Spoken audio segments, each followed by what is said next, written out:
Hello and welcome back to Pride Parkway. I'm Jeff and this is my double O gauge and N gauge under this mess layout. So happy new year. It's February already, not quite sure how that happened. I have been busy though, I have been working and we have had some snow as well at Pride Parkway, but you're gonna have to hold off till the next video for the snow. There's no snow in this video, but what I am doing is continuing with the country scene, which you can see behind me. So we've got a nice new road bridge in, we've got a couple of cottages. If you do follow me on Twitter, or X as it's now known, you will have seen the cottages and the road bridge, and we're starting work on the scenics in this area here. I've relayed the track in this area because I was having some problems with it. So the whole lot came up. It's about an 8-foot section. Just relayed it because I just wasn't messing on. If the track doesn't run well, you'll never get it running well, in my opinion, in my experience. I just take it up, relay it, and make sure the job's done properly. So I'm going to stop blabbering on. One thing I do want to say, massive thank you to all the new subscribers. The channel's continuing to grow and I don't put a huge amount of videos out just because of work and life and being busy. So thank you for people who've stuck with the channel and also all the new subscribers as well. I will get back to the N gauge. We will get back to it this year, but I'm enjoying the progress on the double O gauge, and the N gauge is a bit of a monster task. So I'm going to keep going a little bit longer on the double O and then we'll get back to the N gauge as well. So let's jump into the video. Cheers. Alright guys, so plan for today is to start working from here right the way along, and if I just move the camera around, right the way down to just beyond that road bridge that you can see. Now I have already got some basic landform in the form, and you will notice that I've also been busy building a bridge and some cottages and a little workers hut as well. You can see them in my YouTube shorts, so if you want to have a quick look at them after watching this video, you will see what I've been doing with them. But basically what the plan is we're going to have this road bridge here, which I've had to raise. It's a Metcalf kit, but because I had to raise it, it's been clad in plastic card and painted. I'll show you a little bit further on in the video. We're going to have a little road coming down to the cottages and then a track going beyond the cottages down to this area where I'm going to have some real track jeeps and things down here, just to create a little bit of a scene. I've relayed all of this track. If you follow me on Twitter, or X as it now is called, you will have seen that I cut out basically the entire track from this point here, where the dodgy sleepers are, let me straighten them up, right the way down, because I just wasn't happy with it. And I think I mentioned that in a previous video that it just wasn't working for me. So track's being replaced. It is running really smoothly now, so I'm really happy with that. So first job I'm going to do is work out where the catenary is to go down here, and then we can make sure I've got enough space on either side. Now this wood's a bit of a funny shape because I originally laid the track and then realised it was far too curly. I was obviously used to working an N gauge and not double O gauge, so I smoothed the track out, but it does mean I've got some quite narrow bits like this where I'm going to have to fill it in so that I can fit the catenary in. But let's take a quick look at the catenary and how I'm going to do that. And the system that I have chosen to use is the good old Dapple masks. They are cheap, they are cheerful, and they do the job absolutely fine. I bought a few packs of these from Hattons when they had them on sale a while back, and also the wires, they were on like £4 a pack or something like that. So I bought a load of them, and I bought a job lot off eBay where somebody had been taking off their layout upgrade to the Pico system. The Pico system, without a doubt, is better, but this is not my main layout. The N gauge is going to be my main layout, so I just want something to represent the East Coast Main Line. So we have the catenary like this. We have the wires, and this is one of the long wires here. And for anybody who's wondering how I'm going to clean the track when I've got this in place, I have a track cleaning wagon. If you want to know what I use, let me know in the comments and I'll be happy to do a quick video on it. And what you do is you basically measure the distance from the track centres, so from the track, so the wires stay over the centre of the two rails, and you pop your catenary mast in, and then you just hook these wires on. They're really, really simple. They can be obviously hooked off as well. Now, one of the problems I've got is I've used track bed. So my track is not flush with my baseboard, which basically means the catenary needs to be raised, or the base of the catenary, this part here, needs to be raised to the same height. You could just put a bit of the same track bed down, but I have just 3D printed these little tiny wedges, concrete blocks is what they're supposed to look like, with a hole in the middle. I've painted them up concrete colour, and they just sit in there like that, and that then gives these a concrete base, and then they will just sit in like that. Hopefully you can see that. Put my hand there, so if that helps. So really simple. Now how you measure these is you use these little plastic gadgets. Now these are the Pico ones, because as far as I'm aware Dapple don't do any, so I've used these and they work absolutely fine. All you do is you go to your catenary that is inserted before, so in this case it is this one here, and you're going to use this wide hook here to basically sit on your track, and you want that bit to hook over the catenary. So if I just pop that in there, where I'm working my desk is, so I haven't got a lot of space, but basically that goes in there. Then you take your catenary wire, and on these they've got a little hook. Can you see the little hook there? And basically all you do is you hook your wire on to one end, and then you take the second one of these and you hook the wire onto this end, so you've got it hooked on both, and you're going to use the opposite end, and that basically allows you to mark a hole as to where your next catenary is going to go. I'm conscious I'm a little bit too far away in the camera, but let me see if I can bring you in a little bit closer. There we go. Hopefully from this height you can see the wire. It's really hard to video this because the wires are so thin, and that's why down the other end of the layout I didn't video me doing this, but that gives you an idea. So anyway, I'm going to crack on. I'm going to mark out where the catenary is to go for the rest of the way along this section that I'm working on, up to the bridge. As I mentioned before, this bridge has been heightened because none of the bridges you can buy were high enough for the catenary to go underneath, so I've had to kind of do my own thing with that. And we are going to continue just through the bridge to this area here. So I'm going to kind of stop here. That's the plan. So if I just kind of zoom back across. So let's get marked up where the catenary is to go, and then I'll be back. Alright, so I have gone the whole way along using the two catenary tools to make sure we've got enough clearance at the back and enough clearance at the front to put the catenary in where I need it. There's one going to go there where that little piece of cardboard is. There's another one going there. That's about 30 centimeters. It looks further on the camera than it actually is. And then I've just worked out a few bits that need filling up, so I'm just going to put some little spaces in there just to fill this up so that I use less sculptor mold and so on, so I'll just glue them down. I've also cut back the foam that was at the back of the insulation. Remember, this layout is only 1 foot wide, 12 inches wide, so it's quite a narrow one. And what I wanted these cottages that I've built, and these are the Wills Craftsman kit.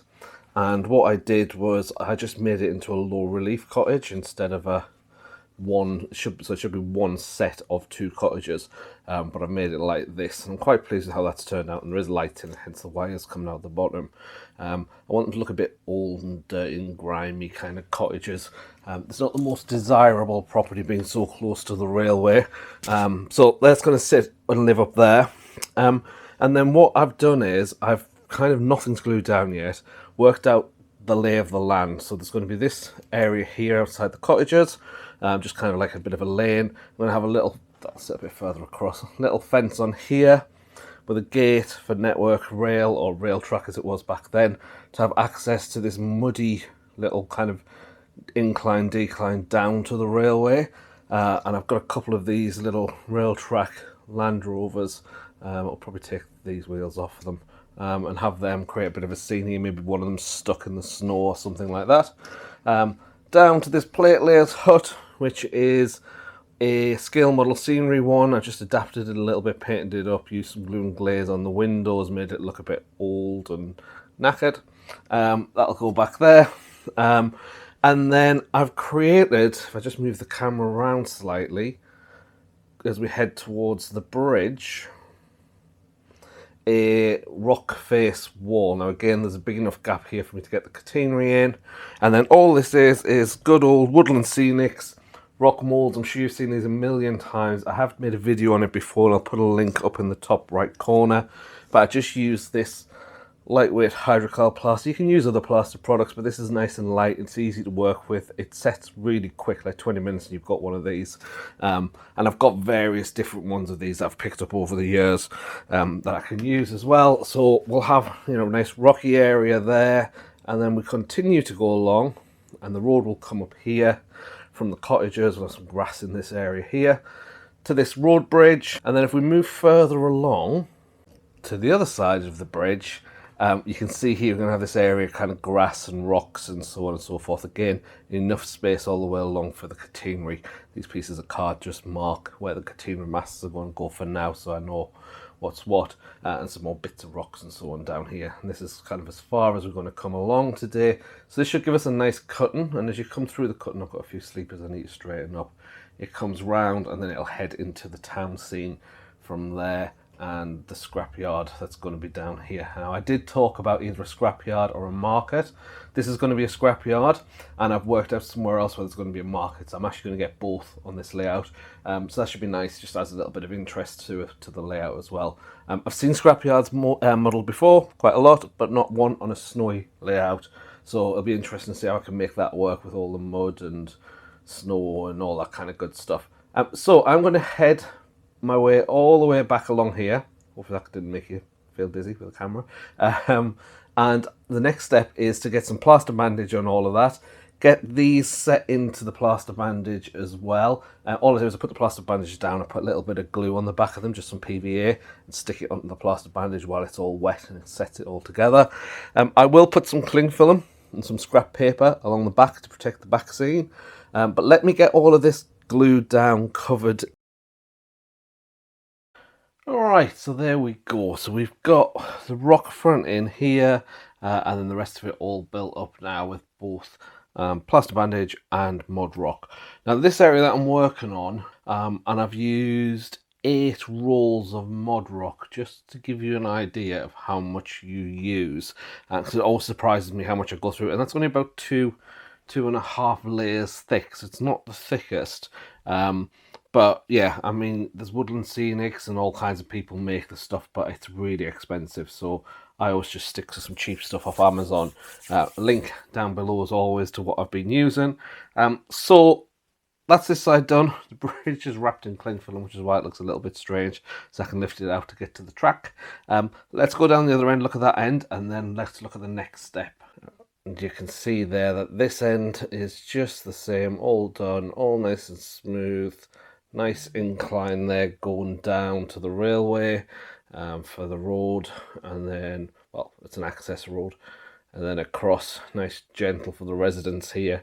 From these, that goes along to the road bridge, and then we've got this embankment put in here as well. So the way this works is that you can't really tell because it's white, but it's very flat here, so I can get nice straight on pictures of the trains. Whereas the other side, there's a little bit more of a cut and look on both sides. So again, I can get 2 different angles with the camera. So this is going to take probably a couple of days to fully dry. It always takes longer than it says it's going to take. So what I'm going to do is I'm just going to run a tiny bit of brown paint just down either side of the track. It's still wet at the minute, but I don't mind. I just want to take off the garishness of the white. And then I'm going to ballast the track and leave the ballast to dry at the same time as all of this plaster's drying. Now when it comes to ballast on this 00 layout, I'm using Woodland Scenics fine ballast, but it's not just that. So there's also 2 different types of green scene ballast mixed in, which gives, I'm hoping you can pick it up on the camera, this nice colour, and also some different textures rather than it all being very, very uniform. I'm going to put it down with a spoon, I'm going to tap it into place, and make sure the sleepers are as straight as possible. I'm going to go over it with some water, and then I'm going to go over it with some washing up liquid and PVA and water mix. So, you know, it's like 50-50-ish with a drop of washing up liquid. And then we can leave this all for a couple of days. The ballast's down. It's not perfect. I always find that the first floor of the ballast is not perfect. There's some holes, I'm not sure if the camera's picking it up, where the drop wires go through. My solution to that is a bit of tissue paper, wet it, dip it in some black paint and just pop it into the holes, black, brown, whatever you want to do. You just don't need to be Day-Glo white. And then I just put some ballast over the top and hit it with a dropper bottle, and it'll sort that out. So I'm going to do that. There's a couple of bits where I've just not hit it very well, so I just need to add some extra little bits, and I'll just use a small paintbrush, PVA on, and sprinkle some ballast on. So I'm going to do that. I'm also going to get the rest of this painted now, so I'm going to use my brown burnt umber paint just to do all the brown, all the soil areas, and then I'm going to paint all of the rocks just with a grey. Just an artist's acrylic grey paint as a starting point. So I'm going to get that done. I'm going to get this ballast touched up, and then we can move on and actually start bringing it all together.